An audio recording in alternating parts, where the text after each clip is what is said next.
여러분 안녕하세요. 이번 시간엔 지난 시간에 이어서 이제 언어 습득의 특성에 대해서 한번 알아보도록 하겠습니다.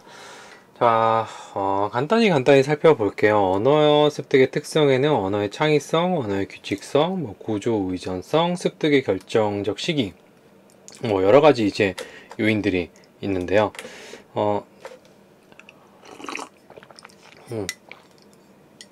언어의 창의성 같은 경우에는 다른 사람이 말하는 것을 그대로 모방하는 것이 아니라 학습된 규칙이나 단어를 이용해 이제 스스로 만들어 나가는 거죠.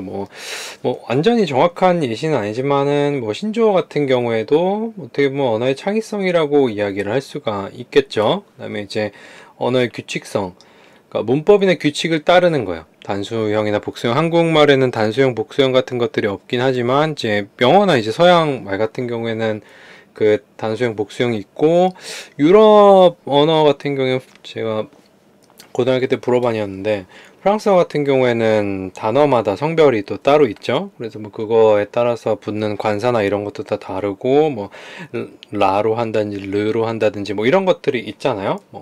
그런 어떤 규칙을 따르고, 근데 이런 규칙 때문에 아동이 나타낼 수 있는 문제가 뭐냐면 규칙의 과잉 일반화가 있어요. 그러니까 규칙을 너무 중시해서 발생하는 오류이기도 하고, 어떻게 보면은 아이들이 가지고 있는 인지적인 능력의 한계로 인해서 이런 규칙의 과잉 일반화가 일어난다고도 이야기를 할 수가 있겠죠. he go to school 이라고 하는 건 뭐가 잘못된 거예요? went가 돼야 되죠. 그런 것들 과거형은 ed로 붙여야 된다라는 사실을 알고 있을 때 이걸 다른 것에 다 이제 적용하다 보면은 이런 규칙의 과잉 일반화 같은 것들이 나타날 수가 있습니다.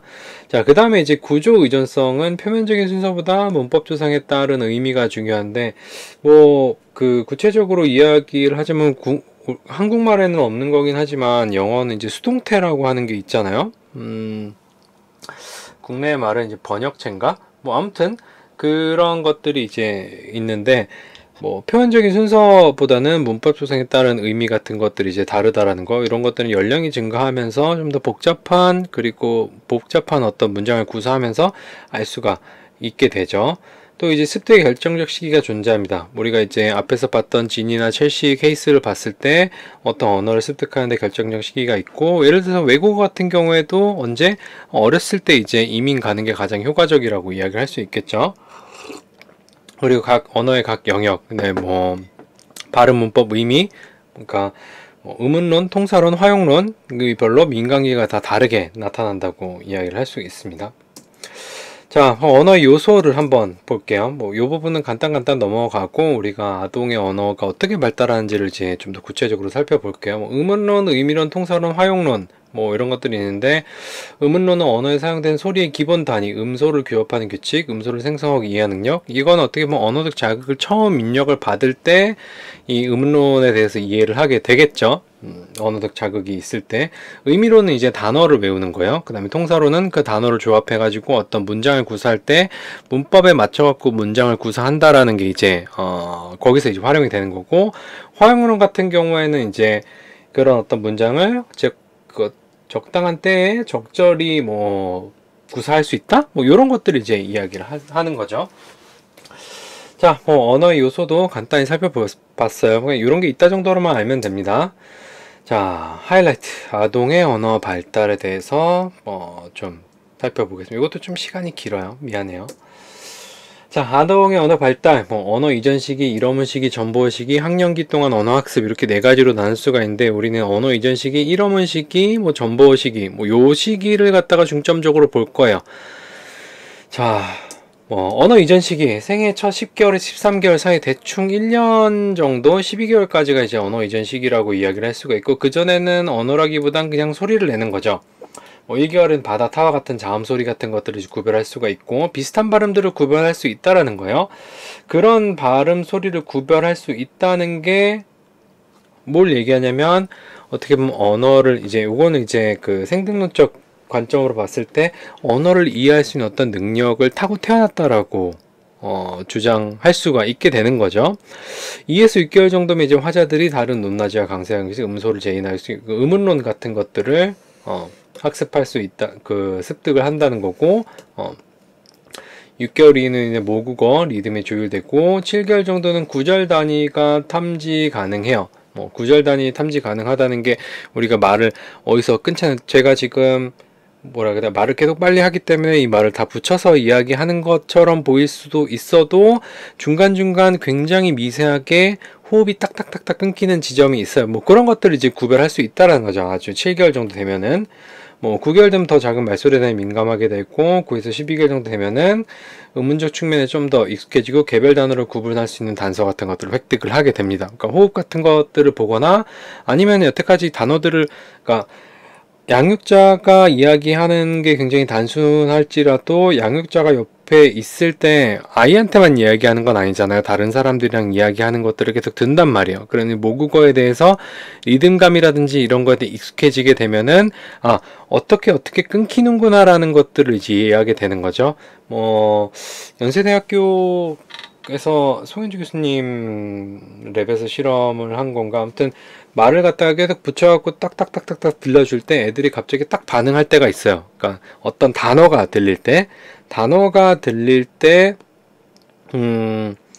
뭐라 그러냐, 거기를 딱 쳐다본다든지 아니면 그때 지금 EEG로 연구를 했는지 잘 기억이 안 나요. 기억이 안 나는데 아무튼 그런 것들이 아이들이 어떤 무의미 철자 속에서 단어를 인식할 수 있는 능력의 어떤 이 시기에 언어 이전 시기에 나타난다고 이야기를 할 수가 있습니다. 언어 이전 시기, 목 울리기 같은 경우에 영아들이 만족했을 때 반복적으로 산출하는 모음과 같은 소리를 목 울리기라고 이야기를 해요. 생후 2개월경 이제 나타나고 울음과 다른 음성적인 이정표라고 이야기를 합니다. 이런 목 울리기가 점점 그 발성기관이 발달함에 따라서 옹알이로 발달하게 돼요. 4에서 6개월경 영아들이 영어가 아니에요. 영아들이 만들어내기 시작하는 모음 자음의 결합, 안마, 이런 식으로 이야기를 하는 것이 이제, 안마는 아니구나. 옹알이, 다른 형식으로 이제 옹알이를 하게 됩니다. 전 세계 영아들이 발성한 소리가 유사해요. 유사한데 이를 통해 알 수 있는 것은 옹알이 같은 경우는 뇌성숙과 발성기관이 움직이는 근육성숙과 관련이니까 인간이라고 하면 대충 이 시기 때 4에서 6개월 정도 되면은 발성기관을 컨트롤하는 뇌가 어느 정도 성숙이 되고 발성기관도 어느 정도 성숙이 되기 때문에 아이들이 옹알이를 할 수 있다는 거예요. 이 환경에 영향을 받기 시작한다는 거는 어떤 관점이에요? 학습 관점에서 계속 어떤 말을 반복적으로 들었을 때 그 말을 좀 더 정확하게 말할 수 있게 연습을 계속 하는 거죠. 그게 이제 환경의 영향을 받기 시작한다는 것으로 해석을 할 수가 있습니다.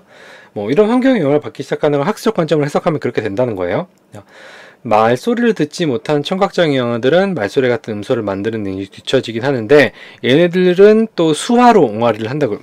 움직이면서 자기 나름대로 뭔가 몸짓 어떤 동일한 의미를 가진 행동을 반복한다는 거예요. 자기의 어떤 의사 표현을 하기 위해서 듣지 못하기 때문에 발성이 안 되니까 몸으로 말하는 거죠. 어떤 수화라 의사 청각장 부모들의 청각장애 아들도 몸으로 옹알이를 하는 것으로 나타난다고 이야기. 이런 것들 이제 언어를 창조한다라는 개념으로 볼 수도 있고, 생존성적 관점을 지지하는 어떤 증거로 볼 수가 있겠죠. 자, 언어 이전 시기의 아동의 언어 이해에 대해서 한번 볼게요. 이게 어떻게 보면 조금 굉장히 중요해요. 수용 언어하고 산출 언어가 있는데 제가 수용 언어와 산출 언어에 대해서 예전에 한번 이야기한 적이 있던 것 같아요. 수용 언어는 산출 언어를 앞선다라는 말이 있어요. 12개월 이전의 영아들은 단어를 이해하지 못하지만 12개월에서 13개월, 1년이 딱 지나게 되면은 물론 거기서 딱 끝나는 건 아닌데 개별 단어들이 의미를 가진다는 것을 이해해요. 왜요? 아까 12개월 지나게 되면은 뭐 있었어요? 개별 단어를 구분할 수 있는 단서를 획득하죠. 단서를 획득하고 어떤 양육자가 이야기를 하는 거에서 단어를 골라낼 수가 있다면 무슨 단어 똑같은 말이 반복적으로 들려요. 반복적으로 들렸을 때 이 말이 어떤 의미를 가진다라는 것을 이해한다는 거죠. 어떻게 이해하는지를 한번 볼게요. 언어 이전 시기, 수용 언어가 어떻게 발달하는지 12개월에서 17개월 영아들은 말하기 훨씬 전부터 많은 명사, 동사들을 이해해요. 어떻게 이해를 할까? 그러니까 영아는 말할 수 있는 것보다 더 많은 것을 알 수가 있어요. 그러니까 얘네들이 어떻게 보면은 다 이해는 하고 있는데 뭘 못하는 거예요? 말을 못하는 거예요. 수용 언어는 산출 언어를 앞선다. 제가 발달 심리학에 나오는 여러 가지 명언들 중에서 준비된 지성에서 통찰이 온다를 가장 좋아하고 그 다음에 좋아하는 말이 수용 언어는 산출 언어를 앞선다라는 말이에요. 왠지 멋있잖아요. 저것도 좋아하는데 그 퍼지 트레이스 시어리에서 이제 그것도 갑자기 생각이 안 나요. 막상 또 하려니까 그때 뭘 얘기했었지? 여러분들이 한번 생각을 해보세요. 이 실험이 뭐냐면 양육자가 여기 뒤에 있어요. 이 실험에서 엄마가 뒤에 있는 실험이었어요. 엄마가 이제 요 격벽이 있고 요 뒤에서 있고 아이가 실험자랑 같이 다른 방에 이제 있어요. 그래서 방해 자극을 놓고 목표 자극을 놓고 뒤에서 이제 양육자가 뭐라 그러냐면 저기 곰인형이 있네 라고 이야기를 해요. 그러면은 아이가 곰인형을 쳐다봐요. 그 말은 뭐예요? 곰인형이라고 하는 단어를 이해하고 있다라는 거죠. 그 말뜻이 곰인형이라고 하는 단어가 뭘 의미하는지 안다는 거예요. 근데 이 시기의 아이들은 곰인형이라는 발음 혹은 이 말을 산출하지 못해요. 그게 이제 수용 언어는 산출 언어를 앞선다라는 거예요. 그러니까 이 실험에서 12개월 미만 아이들은 방해 자극이랑 목표 자극을 거의 동등하게 쳐다봤지만 12개월 이상 된 아이들 같은 경우에는 방해 자극과 목표 자극 중에 목표 자극을 훨씬 더 많이 쳐다보고 방해 자극을 덜 쳐다봤어요. 그 말은 단어의 뜻을 이해하고 있다라는 거죠. 대신 뭘 못한다? 말을 못한다라는 거예요. 그러니까 아이들은 연령이 어릴수록 산출어휘가 이해어휘보다 수용 언어예요. 수용 어휘예요. 수용 어휘보다 적은 이유는 단어 의미를 이해 가능한 단어를 기억 속에서 인출하는 데 실패하는 걸 수도 있고 그 다음에 플러스 뭐요? 그러니까 아직까지 이 단어를 갖다가 기억 속에 로딩을 해가지고 뭘로 바꿔야 돼요? 음성 언어로 바꿔야 되는 거예요. 그 트랜슬레이션이 아니라 요거를 인터프리트 하기 위해서 어떻게? 얘가 가지고 있는 어떤 메모리를 사용해야 되는데 아직까지 그런 인지 능력이 발달하지 않아, 그 인지 용량이 그만큼 없기 때문에 거의 이제 디스켓 수준이죠. 여러분들 지금 대학생들은 디스켓을 그나마 알지 않을까 싶은데 플로피 디스켓. 저는 옛날에 그거 갖다가 계속 디스켓 바꿔가면서 게임하고 막 그랬었는데 옛날 얘기예요. 그 정도의 용량밖에 안 되기 때문에 인출이 안 되는 거지. 플러스 어떤 발성기관의 미성숙 때문에 그런 거예요. 자, 산출의 개인차는 언어적인 성취와 차이가 날까? 라는 질문을 할 수 있는데 대답은 노예요.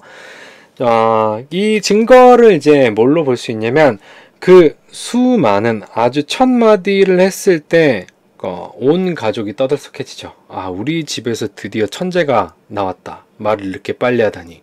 라는 천재들이 굉장히 많았는데 그 천재들 다 어디 갔죠?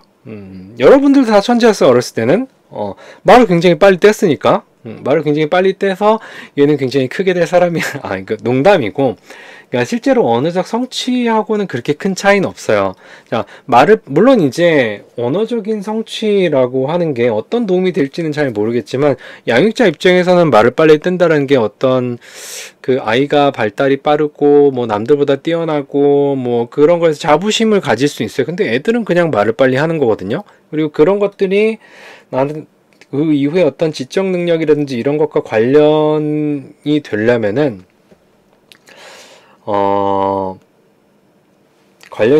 보다 다양한 요인들이 이제 합쳐져야 되는데 그런 어떤 우연과 우연이 그러니까 로또에서 1등 당첨되기 위해서 1번부터 몇 개 선택하는 거예요? 5개요? 6개요? 6개인가? 6개겠지? 6개가 연속으로 들어맞는 확률이 있어야지만 어쨌든 그게 이제 언어적 성취라든지 그게 학습 이런데 이제 관련이 된다라고 이야기할 수 있습니다. 빨리 말한다고 해서 다 좋은 건 아니에요. 그거 해봤자 1, 2개월 차이예요. 그리고 어차피 시간 지나면 다 똑같아져요. 좀 더 빨리 말한다고 해서 나중에 초등학교 1학년 올라가고 중학교 올라가서 언어 영역 점수가 더 좋다거나 그러진 않. 그런 것까지 연결하기에는 그 중간에 시간이 굉장히 길고 다양한 요인이 결부되기 때문에 그거 하나만으로는 기분은 좋을 수 있어요. 기분 좋아도 돼요. 거기까지 기분 좋은 것까지만 보면 될 것 같고요. 자, 1어문 시기에 이제 왔습니다. 1어문 시기. 이러문 같은 경우엔 아동의 말이 한 단어 발화로 구성되는 시기예요. 한 단어 발화로 구성되는 시기고, 이때 아동이 발화하는 한 단어 중 일부는 문장으로 여겨지게 되는 거예요. 여러분들이, 그러니까 뭐 이런 거야. 여러분들이 밥이라고 하면은 가만히 있다가 스터디, 친구들이랑 스터디를 이렇게 하다가 밥 이렇게 하는 거랑 이게 이러문이에요. 그럼 뭐야? 밥 먹자라는 거죠. 밥 먹을 시간이 됐다라는 거고, 밥 먹으러 가자요, 아니면 밥 먹으러 가고 싶니에요, 뭐 여러 가지 의미가 될 수 있긴 하지만 어쨌든 뭐 그게 이제 이러문이에요. 아이들 같은 경우에 이제 맘마라고 이야기를 했을 때 그 맘마가 밥을 달라는 건지, 밥을 주세요, 아니면 밥이 저기 있어요, 뭐 아니면 이런 식으로 해석이 될 수가 있겠죠. 뭐 아니면 이제 파스타라는 단어를 이제 처음 얘기했을 때 파스타를 달라는 건지, 아니면 파스타를 먹고 싶다는 건지, 아니면 파스타가 저기 있다는 건지, 이런 것들에 대해서 이제 그 생각을 해봐야 되는 거예요. 뭐 처음에 이제 발화하는 그런 게 이제 아동의 말이 한 단어의 발화로 구성된 시기가 이러문 시기예요. 그게 이제 한 단어 중 일부는 문장어로 여겨져야 된다는 예시를 들었고, 아이들이 처음 이야기한 단어는 10에서 13개월경 시작하고, 이러문의 시기 학습하는 단어는 일반적으로 눈에 잘 띄고 친숙하고 자신에게 중요한 대상과 사상 같은 것들을 먼저 얘기해요. 그래서 엄마 아니면 아빠 아니면 아니, 요 세 개 중 하나를 가장 많이 이야기한다고 해요. 어쨌든 연구를 보면 50개의 산출 어휘를 가진 아동들의 단어의 종류를 보면은 일단 사물 단어가 가장 많아요. 왜 사물 단어가 가장 많을까? 뭐 아이를 처음 키울 때 양육자는 어떤 마음일까요? 이 아이한테 굉장히 많은 것을 가르치고 싶어요. 그래서 이건 뭐고 저건 뭐고 이건 뭐고 저건 뭐고 막 이런 것들을 가르친단 말이에요. 그게 다 뭐예요? 사물 단어예요. 그래서 65%가 이제 사물 단어를 이야기를 하고, 뭐 50개 단어를 습득한 18명의 아동을 연구한 결과 습득 어휘의 3분의 2가 친근한 사람을 포함한 엄마, 아빠, 뭐 할머니, 할아버지, 아니면 이모, 삼촌 뭐 포함한 사물을 이제 가르쳤던 거고, 행위 단어나 수식이나 기능적 단어 이런 것들은 이제 비율이 굉장히 적다고 연구 결과가 나왔습니다. 그러면 이제 아이들이 어떤 말을 가장 많이 듣느냐에 따라서 첫 단어가 결정된다고 볼 수 있겠죠. 그러면 이제 여러분들이 이제 엄마나 아빠가 됐을 때 뭐 엄마라는 단어를 이제 가장 먼저 듣고 싶다, 아빠라는 단어를 가장 많이 듣고 싶다라고 하면은 어떻게 해야 돼요?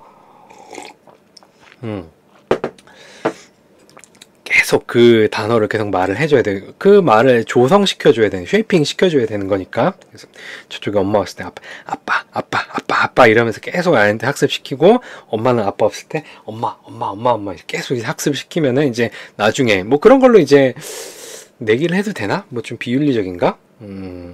아무튼 그런 걸로도 이제 재미있는 에피소드가 될 수가 있겠죠. 자, 이러면 시기에는 18개월에서 24개월 사이 극적으로 빠른 단어를 습득을 하게 돼요. 18에서 24개월이라면 우린 누가 생각이 나야 돼요? 왜 꼭 요 18에서 24개월일까? 근데 대부분의 어떤 인지 능력이나 언어 능력이나 뭐 아동 발달에 보면은 대충 6개월 단위로 뭔가 끊어져요. 그래서 24개월이 어떻게 보면 이제 뭔가 준비하는 단계고, 왜 우리가 생물학적인 신경계 발달에서 24개월의 뇌구조가 어느 정도 구조 형태가 완성이 된다라고 얘기했었고, 뭐 삐아제도 뭐 좀 이른 시기에 뭐 나타난다고 하긴 했지만 24개월 정도면 대상 영수성이 완전히 확고하게 형성이 되고, 이제 상징 같은 것들을 이제 뭐 할 수 있다, 뭐 이렇게 이제 이야기를 했었죠. 그렇기 때문에 극적으로 단어들을 빠르게 습득 가능한 거예요. 뭐 인지 능력 같은 것들이 좋아지기 때문에. 그래서 이제 명명 폭발이라는 현상이 일어납니다. 영어 단어가 이래서 한글을 이렇게 해석했나, 뭔가 좀 다른 말이 없을까? 여러분들이 좀 좋은 영어를 한번 생각을 해보세요. 대부분의 아동들이 10개 단어를 습득할까지 3에서 4개월 정도가 소요가 되는데, 이 명명 폭발 시기에는 주당 10개에서 20개의 단어를 습득이 가능하다고 해요. 뭐 엄청나게 빠른 속도죠. 그 정도면 3, 4개월에 10개였는데 한 주에 10개, 20개면 몇 배야? 뭐 여러분들 계산해 보세요. 전형적인 2세, 24개월이 지난 아이들은 200개의 단어를 이야기를 할 수가 있어요. 엄청나게 많은 거죠. 그 산출어의 이제 표현 언어의 어떤 형태를 보면은 참조적 스타일과 표현적 스타일 두 가지로 나눌 수 있는데, 참조적 스타일 같은 경우에는 그냥 명사예요. 사물의 이름 붙이기를 위해 언어를 사용한 초기 언어 사용 방식인데, 그냥 간단히 얘기하면 명사라고 얘기할 수 있고, 표현적 스타일 같은 경우에는 자신의 타인의 감정 주의를 끄거나 뭐 초기 언어 방식인데, 뭐 동사라든지 아니면 형용사라든지 뭐 이런 것들이 이제 해당이 되겠죠. 그 산출어의 형태는 참조적 스타일과 표현적 스타일로 나뉘는데, 요게 출생 순위에 따라서 조금 달라질 수가 있어요. 그리고 문화에 따라서 산출어의가 조금 달라질 수가 있는데, 출생 순서에 따른 산출어의 차이 같은 경우, 첫째 아이들은 참조적 스타일, 명사 같은 걸 많이 하고, 둘째 이후부터는 표현적 스타일의 산출어를 더 많이 보여. 자, 주의를 끄는 사물에 대해 부모가 기꺼이 가르쳐 준다고 했는데, 자, 처음 아이를 낳았을 때 이것저것 가르쳐 주고 싶은 부모의 어떤 동기에 의해서 막 이것저것 막 가르친단 말이에요. 뭐 가르칠 때 아이들은 어떻게 보면 사물에 대한 명사를 더 많이 경험을 하게 되죠. 그렇기 때문에 이제 첫째 아이들 같은 경우는 참조적 스타일을 많이 보이는데, 둘째부터는 어떻게 해요? 양육자들이 그런 거 다 소용없다라는 어떤 현타를 맞게 되거나, 아니면 이제 뭐 여러 가지 일들이 많아지기 때문에 그 뭐라 그래야 되나, 둘째 아이들한테는 조금 신경이 조금 덜 쓰이게 되죠. 덜 쓰이게 되고, 그래서 이제 둘째 이후부터는 어떻게 보면은 부모들의 관심을 끌기 위해서 이런 어떤 동사라든지 뭐 표현적 스타일의 어떤 산출 언어 같은 것들을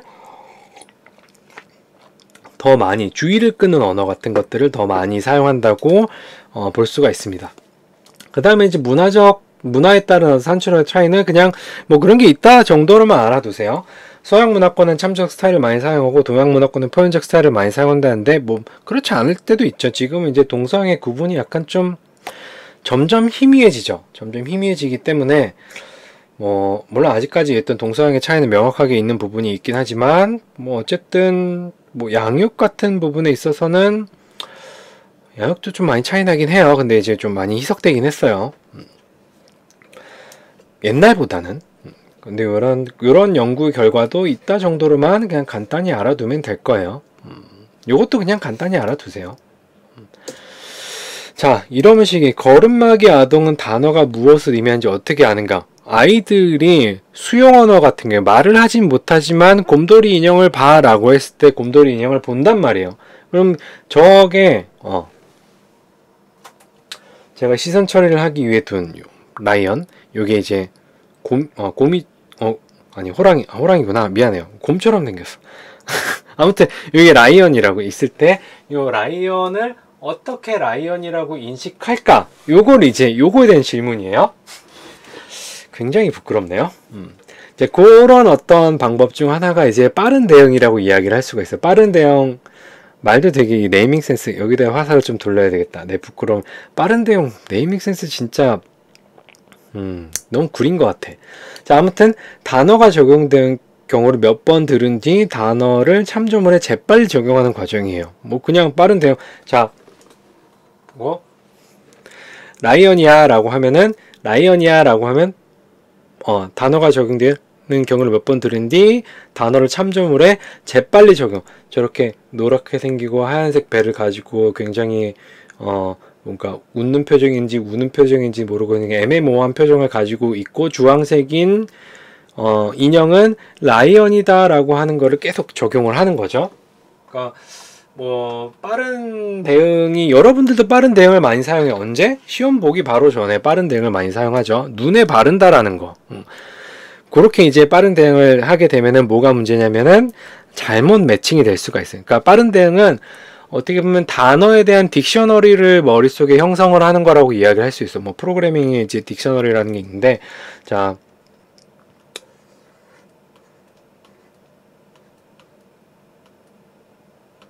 라이언이 굉장히 슬프다. 뭐 라이언이라고 해봐요. 미안해요, 카카오. 자, 아무튼 이런 거에 이제 땡땡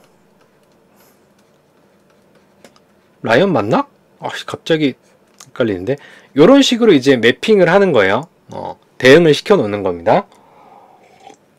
단어를 참조물에 재빨리 적용하는 과정이고 13에서 12개월 영아도 이제 빠른 대응을 통해서 사물의 이름을 습득을 할 수 있고 18에서 20개월 정도 되면은 공동주의를 기울여도 단어의 의미를 습득할 수가 있어요. 이 공동주의가 발달에서 굉장히 중요한 개념이긴 한데 그렇게 많이 다뤄지진 않는데 대학원 와서 배우세요. 공동주의. 근데 우리가 어떤 시선을 따라갈 때 제가 이렇게 보고 있으면은 여러분들 뭐 이렇게 오프라인 수업이라고 하면은 여러분들이 내가 수업을 할 수가 있는데 이렇게 보고 있으면은 저 사람이 뭘 보나 하면서 시선을 따라갈 수가 있죠. 그쵸? 그게 이제 공동주의예요. 다른 사람의 시선을 따라갈 수 있는 능력이 이제 공동주의인데 그런 걸 통해서도 단어 의미를 습득을 할 수가 있어요. 예를 들어서 저기 라이언이 있네 라고 얘기할 때 엄마 아빠를 물끄러미 보다가 엄마 아빠가 뭘 보는지를 그 시선이 어디로 향한지를 쭉 봐요. 그럼 저기 주황색에 뭐 이상한 게 있어. 그럼 저게 라이언이대 라고 매칭을 시키는 거죠. 그렇게 이렇게 딕셔너리를 만드는 거라고 볼 수 있습니다. 그 다음에 이제 24개월에서 30개월 정도는 화자가 말하려고 하는 바를 추론해서 참조물의 새로운 단어를 대응하는 것에 훨씬 능숙해집니다. 그러니까 내가 모르는 단어가 있을 때 이 단어가 뭘 의미하는지를 이제 추론까지 가능하는 거죠.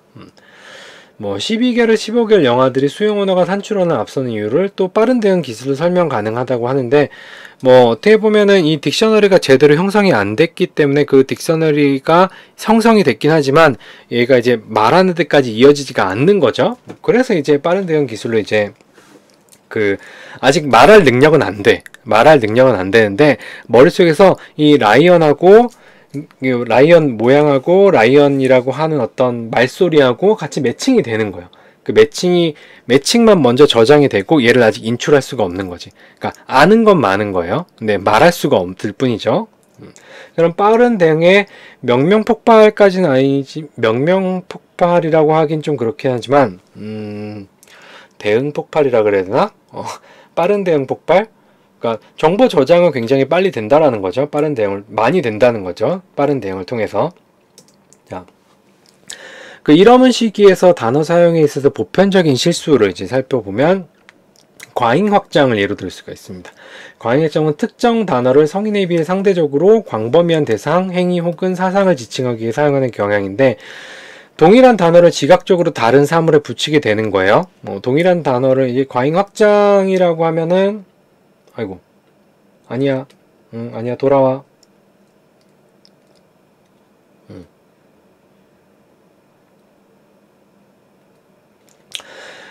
과잉 확장이라고 하면은 예를 들어서 우리가 이제 삐아제의 동화 조절 설명했던 예시를 다시 들면은 다리가 4개고 털이 있고 꼬리 있고 꼬리가 있고 있으면은 강아지다라고 하는 거를 어떻게 고양이한테도 대응시키는 것이 과잉 확장이라고 이야기를 할 수가 있습니다. 동일한 단어를 지각적으로 다른 사물에 붙이는 거, 공통점을 추출해서 범주를 형성을 해요. 왜냐면 다리가 4개고 털이 있고 꼬리가 있는 것은 강아지라고 얘기인데 고양이도 마찬가지로 꼬리가 있고 털이 있고 뭐 작고 뭐 다리가 4개 그러잖아요. 그럼 거기다 강아지라고 이제 대응을 하는 거죠. 과잉 확장. 빠른 대응을 통해 지각적 특성이 유사한 대상에 적용하는 건데 어떻게 보면은 어떤 세밀한 관찰을 하지 않고 세밀한 관찰을 못하게 되는 거죠. 왜 못할까요? 왜냐면 인지적인 능력 아니면 이제 메모리 같은 게 딸리기 때문에 다 저장할 수가 없는 거예요. 다 저장할 수가 없기 때문에 뭐 이런 것들도 이제 퍼지 트레이스 시오리로 설명할 수가 있죠. 어린 아동들은 있는 걸 전부 다 복사해서 집어넣으려고 하기 때문에 파일로 치면은 그림 파일이 저장이 되는데 이걸 다 저장하려고 하다 보니까 중간에 용량이 안 돼가 끊어져 갖고 반은 회색이고 위에만 저장이 된 거예요. 이제 그걸 가지고 다른 거에 계속 대응하는 거라고 보면 그렇게 이제 이해하면 될 거예요. 과잉 축소. 약간 좀 과잉 확장이랑 과잉 축소랑 여러분 헷갈릴 수가 있는데 일반적인 단어를 성인에 비해 상대적으로 제한된 대상 혹은 사상을 지칭하기 위해 사용하는 경향을 이야기해요. 관찰된 특징을 가지고 있는 동물의 고유 명사라고 생각을 하는 거예요. 그러니까 예를 들어서 시베리안 허스키가 있다라고 하는 게 시베리안 허스키는 뭐의 종류예요? 시베리안 허스키를 강아지라고 이야기를 할 수 있을까? 너무 개라고 표현해야 할 정도로 좀 크긴 한데, 강아지라고 해요. 반려견. 반려견이라고 이제 그 반려견 범주 안에 시베리안 허스키라는 수업 시간에 이제 개라고, 만약 지칭은 개가 맞죠, 단어가. 맞는데 조금 고상하게 표현을 하고 싶었어요. 그러니까 반려견 중에 시베리안 허스키라고 있는데, 그렇게 생긴 거를 전부, 그러니까 강아지를 다 시베리안 허스키라고 부르는 거예요. 어떻게 보면 과잉 확장이랑 비슷한 거라고 볼 수 있긴 한데, 이건 어떤 적은 범주의 것을 갖다가 광범위한 것에 이제 그 적용시키는 거고, 과잉 확장이라고 하는 것은 조금만 비슷해도 다 같은 거라고 생각하는 거예요. 그러니까 약간 스코업이 조금 달라요. 과잉 확장은 조금만 비슷해도 이걸 전부 다 동일한 거라고 이야기를 하는 거고, 과잉 축소는 개념적으로 굉장히 작은 단위에 있는 걸 가지고 다 광범위한 어떤 그 거에다가 적용을 하는 거죠. 그게 이제 과잉 축소라고 이제 이야기를 할 수가 있습니다. 관찰 특징이 아주 국물의 고유명사 있는 동물의 고유명사라고 생각하는 거. 이 과잉 확장과 과잉 축소가 나타나는 이유는 빠른 대응. 그러니까 대충 눈에다가 이제 그 훑기 때문에 많이 저장되긴 하는데, 그 저장된 게 어떻게 돼요? 다 부정확하게 저장이 되기 때문에 과잉 확장과 과잉 축소가 나타난다고 이야기를 할 수가 있습니다. 자, 참조물이 분명하지 않은 경우 새로운 단어 의미를 어떻게 아는가에 대해서 이제 살펴볼 텐데, 이런 인형들이 있어요. 이런 인형들이 이렇게 있는데, 2세 아동이 그 1번 어른과 2번 어른과 같이 논단 말이에요. 같이 놀 때 어떻게 노냐? 갑자기 이제 2번 어른이 사라져요. 2번 어른이 사라지게 되면은, 없어졌을 때 새로운 인형이 나옵니다. 새로운 인형이 나오고, 이 새로운 인형을 갖다 같이 노는데 갑자기 두 번째 어른이 들어오면서 스키pop이 있구나라고 스키pop이라고 이야기를 해요. 자, 그랬을 때 1번 어른이 스키pop이 뭐냐고 물어봤을 때 아이가 뭘로 대답하면 이거요 라고 대답한다는 거죠. 이거를 이제 어떻게 의미를 알게 되는가? 아이가 천재라서 그냥 우리는 이제 당연히 알게 되겠죠. 근데 아이는 인지적인 능력이 아직 발달하지 않았고 여러 가지 능력이 아직 부족함에도 불구하고 이게 스키pop이라고, 이게 이제 실제로 판매되는 그 인형이라고 해요. 요게 이제 의미를 어떻게 알게 되는지를 보면은 위에 4개 중 어떤 것이든 스키pop이 될 수가 있어요. 근데 2번, 그러니까 잠깐 나갔다 온 어른의 참조적 의도를 올바로 알아차리고 새로운 삶을 가르치는데, 자, 이 2번 어른이 나갔다가 들어왔을 때 2번 어른이 있을 때도 있었던 1번, 2번, 4번 인형을 가지고 굳이 이게 스키pop이 있다라고 이야기할 이유가 없다는 거죠. 2번 같은 경우 3번, 세 번째에 들어온 스키pop, 그러니까 성인이 네 번째 들어온 스키pop 3을 본 적이 없고, 그 때문에 이 성인이 없을 때 새로 나온 인형에 대해서 이야기하고 있을 거라고 추측을 하는 거예요. 당연히 우리는 이게 굉장히 당연한 그 과정인데, 이런 것이 아이들한테는 굉장히 고차원적인 어떤 사고가 될 수 있는 거예요.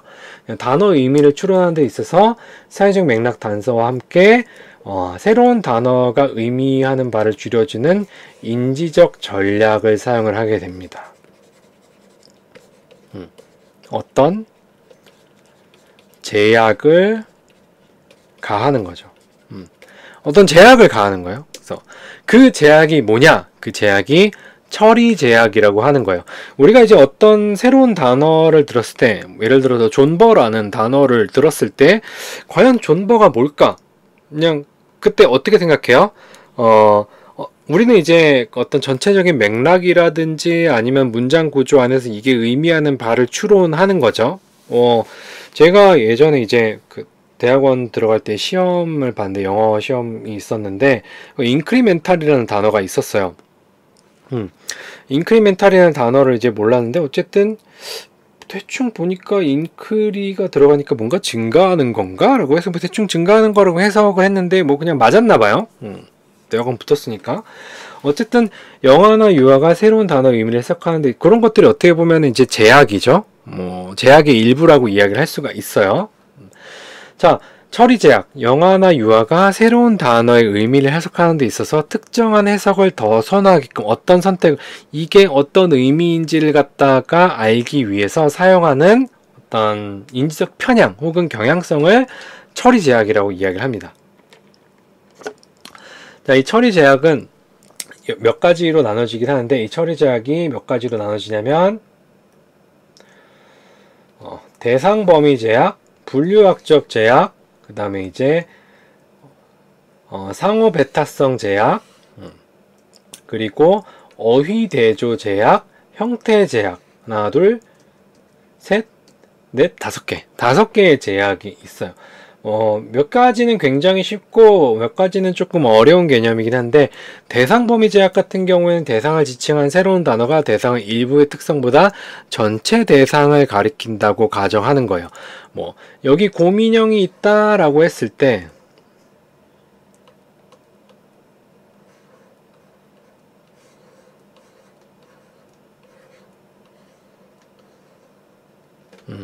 곰인형이 있다라고 했을 때 곰인형이라고 하는 단어가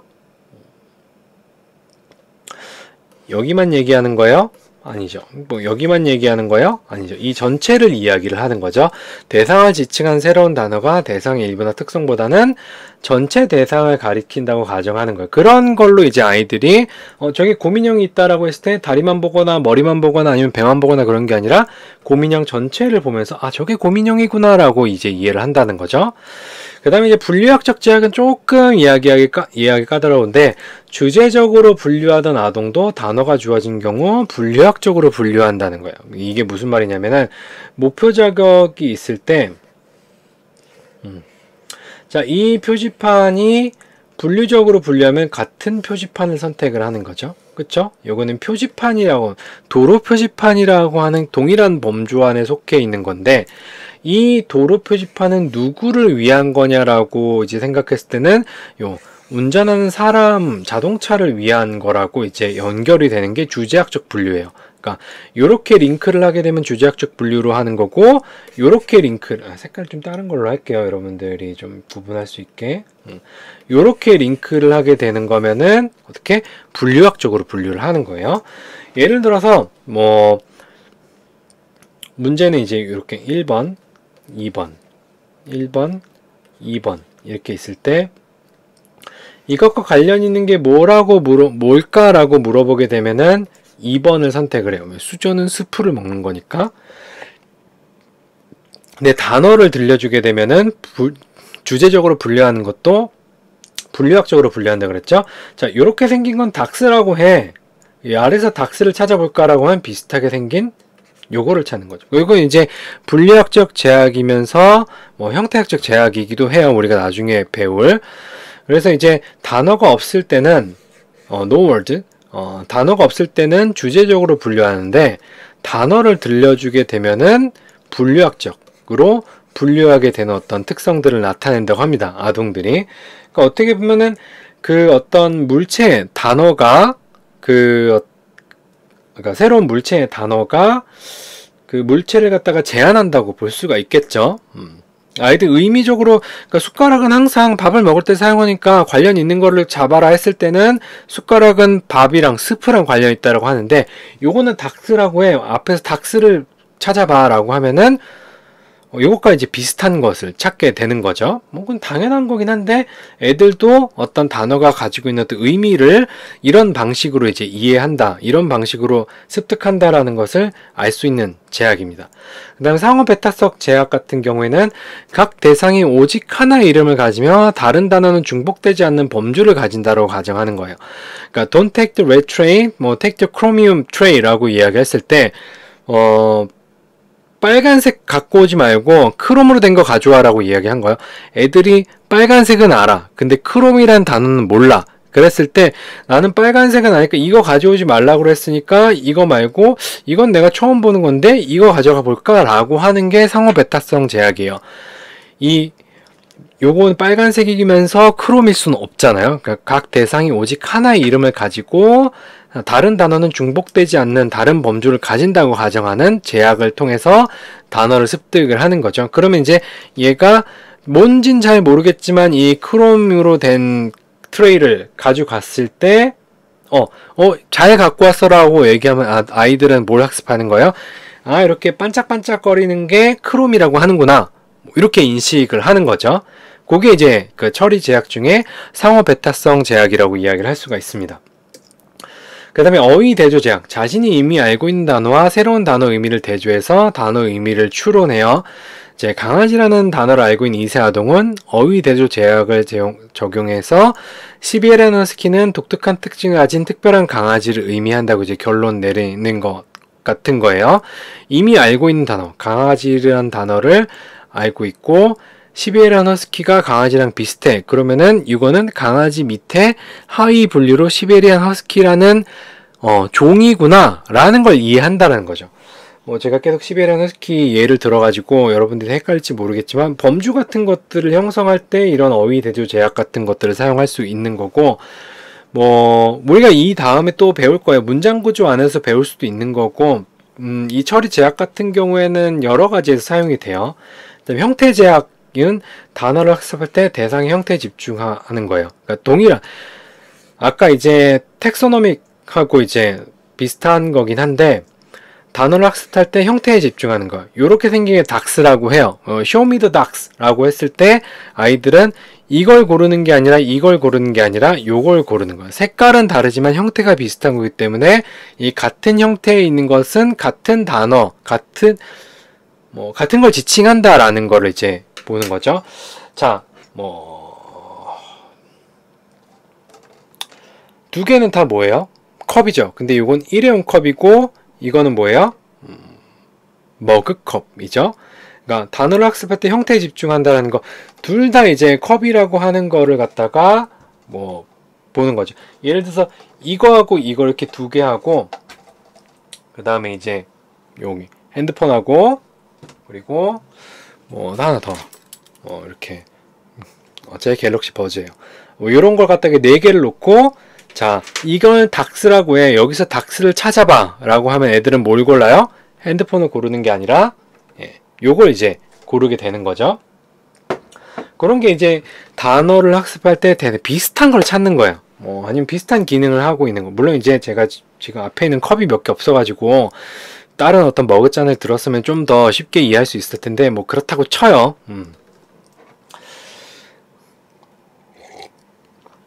자, 그런 것들이 이제 처리 제약이라고 이야기를 할 수 있습니다. 그 다음에 이제 통사적 자동 처리. 어린 아동이 단어가 문장에서 사용되는 방법을 분석하고, 단어가 대상을 지칭하는지, 행위를 지칭하는지, 속성을 지칭하는지 추론해서 단어의 의미를 추론하는 과정입니다. 예를 들어서, 너무 덥다, 지금. 컴퓨터 열기하고, 조명에 열기하고, 장난이 아니네요. B가 있을 때 The dog is golfing the bunny 라고 하는 거랑 The dog and bunny are golfing 이라고 했을 때 첫 번째 문장 같은 경우는 오리가 토끼에게 무언가 행위를 하고 있다라는 의미죠. 그랬을 때 이 골핑이 뭐냐라고 물었을 때 아이는 요걸 선택하게 되고, 이거는 오리하고 토끼하고 같이 무언가를 하고 있다기 때문에 요 B를 선택한다는, 골핑이란 단어를 모르지만 문장에서 어떻게 사용하는지를 요건 어떻게 보면 이제 통사를 어느 정도 이해하고 있을 때 요게 이제 가능한 거예요. This is jab 하고 This is jab 1이라고 했을 때 이거는 jab야. 그래서 이건 jab야 라고 얘기하는 거라 This is jab 1 이라고 했을 때 요거는 굉장히 jab한 물건이야. 이렇게 이제 이야기를 할 수 있겠죠. 이건 쩔어. 이건 쩌는 물건이 아니. 그렇게 해야 되나? 이거는 제부를 쩐다라 하고 쩐다라는 단어 자체가 어떻게 보면 형용사이기 때문에 우리는 형용사로 쓰잖아요. 그러니까 이건 쩔이라고 해. 이거 쩐다. 라고 이제 이야기한 거랑 뭐 비슷한 거예요. 제브라고 했을 때. 뭐 그렇게 통사 자동 처리라고 이제 이야기를 할 수가 있고, 이러문식이 이제 이세 아동은 또 이미 알고 있는 동사의 의미를 사용해서 새로운 명사의 참조물에 대한 범위를 좁힐 수가 있어요. 이게 뭐 어떻게 보면 우리가 좀 아까 얘기했던 이런 처리 제약이죠. 상호 배타성 제약이라든지 어휘 대조 제약이라든지 이런 제약들을 사용해서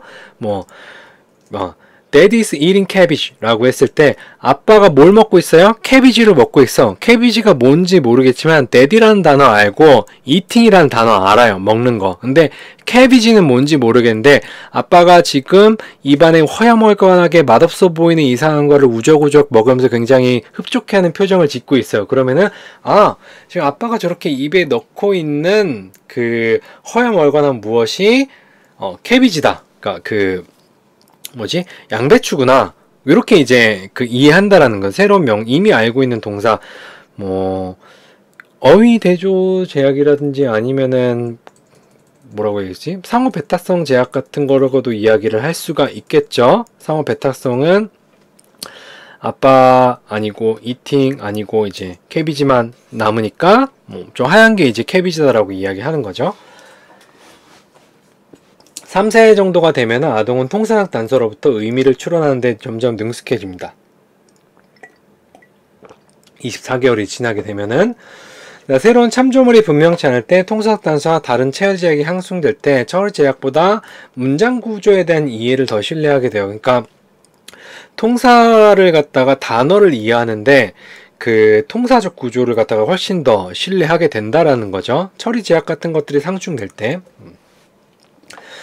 자, 1어문을 요약을 하면 1어문이라고 하는 것은 한 단어 발화가 아니라 전체 문장의 의미를 전달하는 시도예요. 이 아동들한테는, 이 시기의 영유아들한테는.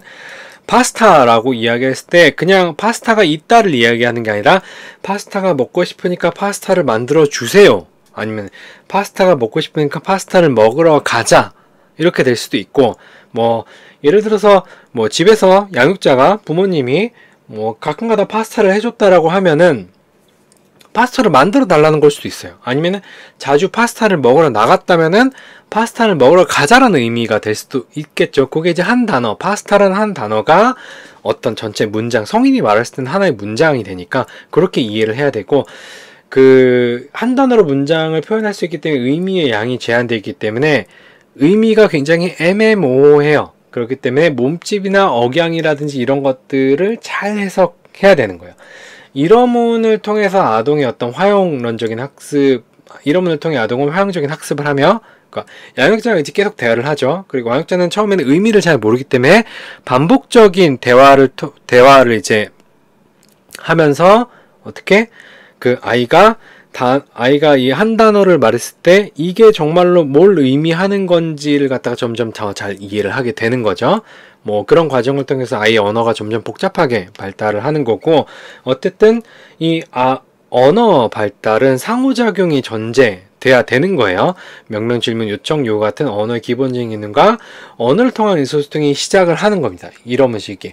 어떻게 보면 예전에는 찡찡거리면서 빽거리고 이제 울 때는 제발 말했으면 좋겠다라고 해서 말을 하기 시작하면은 그만 말 좀 했으면 좋겠다라고 이제 되는 시기에 오긴 하는데, 그래도 어느 정도 의사소통이 되기 때문에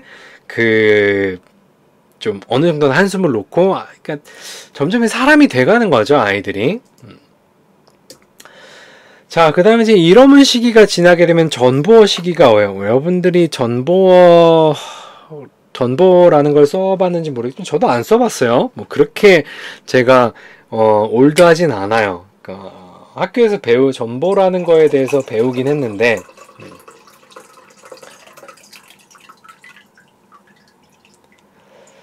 전보라는 거에 대해서 배우긴 했는데 실제로 써본 적은 없어요. 그러니까 관사, 전치사, 명사, 대명사, 조동사 같이 언어에 있어서 의미가 덜 중요한 부분을 생략하고 내용어로 구성된 초기 문장이라고 이야기를 할 수가 있어요. 예를 들어서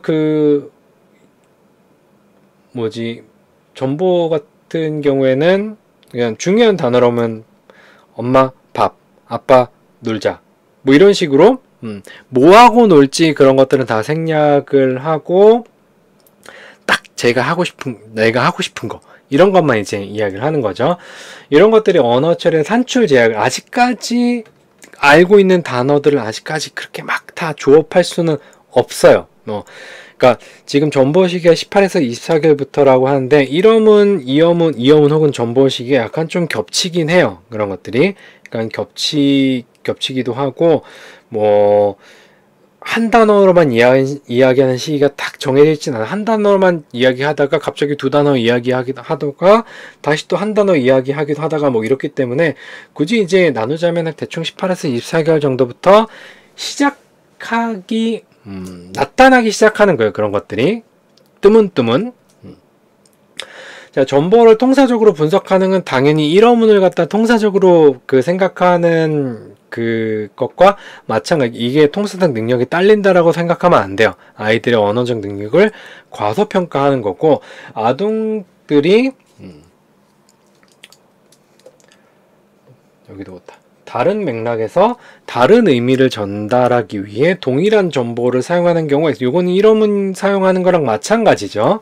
그렇기 때문에 그런 의미를 해석하기 위해 적절히 해석하려면은 아동이 사용하는 단어뿐만 아니라 정보가 발화되는 맥락 같은 것들을 고려하고 아동이 전달하고자 의미나 의도적을 알아야 돼요. 뭐 이제 바지가랑이를 잡는다든지 들어 놓는다든지 아니면은 이제 어떤 표정을 하고 있는다든지 아이가 어떤 상태고 뭘 전달하려고 하는지를 면밀하게 민감한 양육자가 돼야 되는 거예요. 면밀하게 관심이 많아야 돼요.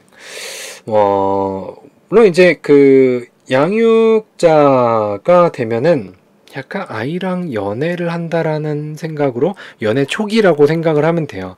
연애 초기 어떻게 상대방의 환심을 사기 위해 별짓을 다 하고 굉장히 많은 관심을 가지고 일거수일투족을 막 다 관심을 가지잖아요. 그런 것처럼 이제 아이에게 이제 하게 되는 거죠. 그런 과정이 있으면 당연히 아이들도 자신에 대해서 누군가가 관심을 많이 갖는다라고 생각하고 뭐 그런 과정에 상호작용이 많아지게 되면은 언어 발달 같은 것도 더 빨라질 수도 있는 거예요. 어쨌든 경험을 많이 해야지만 학습을 할 수가 있는 시기이기 때문에 스스로 학습할 수 있긴 하지만 어쨌든 입력되는 자극이 있어야지만 그런 것들을 처리를 하고 뭐 연습을 하잖아. 조성을 하기 위해서 어쨌든 연습할 재료가 있어야지 조성을 하는 거지. 연습할 재료가 없는 상황에서 조성을 하는 거. 한 번 들려주는 것 같다가 안 되는. 반복해서 들려주고 그런 것들을 계속 해야지만 좀 더 빨리 되는 겁니다. 가만히 있으면 애들은 아무것도 되지 않아요. 근데 뭐 양육자도 사람이긴 하니까 뭐 매번 그렇게 할 수는 없죠. 우리가 이제 심리학에서 이야기할 good enough라는 걸 이야기를 해요. 저는 잘 모르긴 하지만 적당히만 잘하면 돼요. 적당히 충분히 good enough. 저는 적당히 잘하는 걸로 해석을 하거든요. 적당히만 잘하면 됩니다. 자, 학령 전기 동안 이제 언어 학습을 보게 되면 문법적 발달이 굉장히 빠르게 일어나요. 근데 이때 이제 과잉 규칙화 같은 것들이 빈번히 발생을 하게 되죠. 왜냐면은 영어 같은 경우에는 점점 단어들이 많아지고 복잡해지고 한국말은 좀 그렇진 않지만 한국말은 어떤 거예요? 문법이라기보다는 단어 사용 예절과 관련이 돼 있죠. 할아버지랑 이제 다른 사람한테 반말하고 이런 것들. 그런 것들이 어떻게 보면 과잉 규칙화? 뭐 학습이 덜 된 건가? 그렇게 볼 수 있는데 이런 것들이 문법적 발달을 하면서 과잉 규칙화가 나타나는데 이런 것도 시간이 지나면 점점 없어집니다. 근데 의미론적 발달, 학령 전기 동안 언어가 복잡해지는 이유는 2에서 5세 동안 크다 작다 넓다 높다 높다 낮다 안 박 전후와 같은 상대적 개념을 이해하기 때문이다 라고 하는데 자, 이 2에서 5세라는 연령 시기와 상대적 개념을 이해한다라는 거는 우리가 이제 또 누구 얘기해야 돼요? 피아제를 이야기를 합니다. 이 상대적 개념을 이때 완전히 이해하진 않지만 점점 이해하기 시작해요. 그게 뭐예요? 탈중심화를 할 수 있다라는 거고 뭐 동시 발생성이라든지 뭐 이런 것들을 이해하는 거고 상대적 개념들을 조금씩 이해하는 과정이죠. 전조잡기의 어떤 단점들이 점점 약화되는 게 언어가 복잡해지는 어떤 증거라기보다는 언어가 복잡해지는 것까지 같이 생각할 수 있는 거예요. 그러니까 우리가 어떤 삐아제가 얘기했던 전주사기 인지 발달이 뭐 단순히 인지만 발달하는 게 아니라 뭐 그런 인지 발달, 상대적 개념을 이해하기 때문에 언어도 같이 발달한다. 뭐 이렇게 이제 우리가 해석을 할 수가 있는 거죠. 이런 것들을 바탕으로 아동들이 다양한 의미 관계를 알게 되고 뭐 이런 것들 적절하게 언어적으로 표현하는 방법을 빠르게 습득하지만 뭐 이런 복잡한 문장 구조에서는 의미적으로 지속적으로 나타내기도 해요. 그 다음에 이제 이런 걸 바탕으로 화형론과 의사소통 기술을 발달하는데, 의사소통 기술이 발달하기 위해서 어떤 경험이 필요할까요? 어떤 경험이 필요할까요? 의사소통 기술이 발달하기 위해서는 뭐가 필요할까? 의사소통 기술 발달하기 위해서는 뭐 일단은 뭐 말빨이 좋기 위해서는 어떤 게 필요한지를 생각을 해봐야 될 거예요. 말빨이 좋기 위해서는 책을 많이 읽어야 되고, 제 고등학교 친구 중에 정말 말빨이 죽여준 애가 있거든요. 걔는 정말 입만 살았어. 장난 아니에요. 걔랑은 이제 말싸움 절대 이길 수가 없을 것 같아요. 아무튼 근데 걔가 이제 뭐냐면 책을 굉장히 좋아해요. 책을 굉장히 많이 읽고 말을 굉장히 잘하는데, 그런 것들이 이제 화용론 그리고 이제 그 도움이 될 것 같고, 우리가 의사소통 기술의 발달은 의사소통을 많이 해야지만 나타날 그 의사소통 기술이 발달을 하겠죠. 어떤 기술이 발달하는데 혼자서 말하는 거하고 다른 사람이랑 상호작용하는 거하고 굉장히 달라요. 그러니까 어떤 지적 능력도 마찬가지죠. 우리가 이제 비고치키가 뭐라 그랬어요? 뭐 팀플 활동 같은 것들은 다른 사람이랑 상호작용하는 것들이 어떤 인지 능력을 발달시킨다라고 했는데, 뭐 언어적인 발달도 마찬가지예요. 혼자서 아무리 뭐 책 읽고 해도 그것을 써먹어 봐야 되는 거지. 그 친구가 그렇게 말을 잘하는 이유는 책도 많이 읽고 아는 것도 많고 하기 때문에 적용할 수 있는 뭐 준비된 어떤 말들도 굉장히 많은데, 그 준비될 말을 저랑 이제 친구들이랑 한테 써먹으면서 요때는 요런 말을 사용하고, 요때는 요런 예시를 사용하고, 요때는 요런 어떤 뭐 비유를 사용해서, 쟤를 놀려야지. 보통 이제 걔는 놀리는데 특화되어 있긴 했는데, 뭐, 그런 능력들을 이제 계속 발달을 하게 되는 거죠. 먹히는 거거든. 이런 말을 하면 내가 열받을 걸 알고 있기 때문에 그런 말을 계속 이제 책에서 보고 와가지고 골라서 그런 얘기를 하고 뭐 그랬었어요. 지금 뭐 다 잊어버렸어요. 뭔 얘기를 했는지. 하여튼 그때 느꼈던 나쁜 기분만 이제 알고 있는 거죠. 그런 것 때문에 화용론과 의사소통 기술이 이제 발달하는데 여러 가지 요인들이 있으신데, 이런 것들 여러분들 한번 생각을 해보세요. 어떤 요인들이 있을지. 자, 언어 발달은 요 정도로 해서 마무리를 지을 수 있을 것 같긴 한데, 대충 간단히 요약을 하자면은, 아이들이 언어가 발달하기 위해서는 뭐가 필요해? 기본적으로 생물학적인 발달이 필요해요. 신체 기관의 발달도 필요하고, 신경계의 발달도 필요하고, 인지적인 발달도 필요한데, 이런 어떤 구조적인 것들이 갖춰졌을 때 아이의 언어 발달을 단어 선택을 좀 잘했네. 정상적, 긍정적, 뭐 일반적, 아니면은 이제 그러니까 일반적인 어떤 정상 발달로 이끌기 위해서는 뭐가 필요하다? 뭐 정상 발달 혹은 뭐 어떻게 좀 다르게 생각할 수도 있긴 한데, 좀 잘 발달하게 하고 싶으면 뭐 해야 된다? 들려주거나 그냥 어떤 자극만 제시하는 게 아니라 누군가와 상호작용을 해야 되는 거예요. 그러니까 양육자 혹은 다른 아이와 똑같은 개체인 인간과 인간의 어떤 대화 같은 것들이 못 알아듣는다고 생각할지 모르지만, 아이들은 그런 자극을 통해서 뭘 알게 돼요? 저 말이 뭘 의미하는구나 라는 어떤 그런 수용 어휘 같은 것들이 발달을 해요. 수용 어휘가 안에 지식이 차곡차곡 쌓이게 된단 말이에요. 그리고 그게 발성할 수 있고, 이런 것들을 저장된 것들을 로딩할 수 있는 인지 능력이 생기게 되면은 빠르게 그런 것들을 조합해갖고 말을 하게 되는 거예요. 또 그런 말을 하면서, 복잡한 말을 하면서 양육자와 혹은 다른 또래들과 상호작용하는 기회가 많아지면, 경험을 많이 하게 되면은 말을 더 잘하게 되겠죠. 근데 또 이제 그 말이 단순하게 언어 발달에만 영향을 미치는 게 아니라 언어를 사용한 상호작용에서 뭐가 발달하냐면 우리의 인지가 발달하고 비고치키가 얘기했던 것처럼, 그리고 우리가 이 다음에 배울 정서적인 능력이 또 발달을 합니다. 단순히 언어만 가지고 볼 게 아니라 얘가 말을 빨리 한다, 여기에서만 좋아할 게 아니라 얘가 말을 빨리 하면은 그 언어를 가지고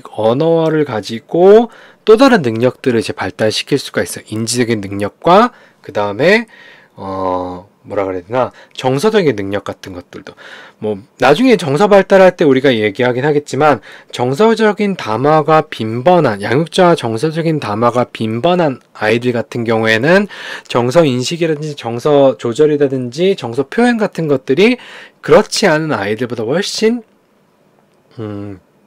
뛰어난 연구 결과들이 있어요. 뭐 그건 우리가 정서 조절 파트에서 정서 부분에 다시 자세하게 이야기를 할 거예요. 그러니까 언어라고 하는 것은 인간이 어떤 가지게 되는 여러 가지 능력 중에서 가장 추상적인 능력이고, 이러한 능력들이 언어라고 하는 걸 바탕으로 인간의 인지, 정서, 또 다른 어떤 여러 가지 능력들과 관련성이 있기 때문에 말하는 것만 중요한 게 아니라 그 애들한테 맨날 뭘 시키거나 이러고 하지 말고, 어느 시기에 아이가 언어가 발달하는 이 짧은 시기 있잖아요. 뭐 지금까지 우리가 언제 뭐가 발달하고 언제 뭐가 발달하고 이런 걸 이제 배웠잖아요. 그러니까 뭐 그 시기에 해당하는 어떤 자극이라든지 이런 걸 적절히 주게 된다면은, 그리고 이제 빈번한 상호작용을 한다라고 하면은 왜 갑자기 단어가 올바른, 정상적인 뭐 이런 것만 생각이 나지? 긍정적인 언어 발달을 바탕으로 다른 영역에서도 굉장히 긍정적인 발달을 기대할 수도 있다라는 거죠. 양육자 혹은 주변 사람들이 해야 될 일이 굉장히 많긴 하지만 어쨌든 우리들도 그렇게 발달을 했거든요. 그러니까 언어 발달 하나만 보지 말고 이게 굉장히 다양한 영역, 인간의 어떤 능력의 가장 중심이 되는 게 언어예요. 그렇기 때문에 굉장히 중요하게 다뤄지고 굉장히 어려운데, 제가 이제 최대한 이제 쉽게 설명하느라고 이제 단순하게만 설명을 했어요. 언어 발달 이런 거 책 보면 좀 머리 터질 것 같아요. 공부하고 싶은 학생은 따로 공부하고, 질문 있으면 나중에 따로 질문하세요. 제가 얼마나 답을 줘야 될지, 얼마나 답을 줄지 모르겠지만, 자, 어쨌든 긴 언어 발달, 여러분들도 고생했고 저도 고생했고 다들 수고했습니다. 자, 이번 시간은 이 정도로 마치도록 하고 다음 시간에 뵙겠습니다. 수고하셨습니다.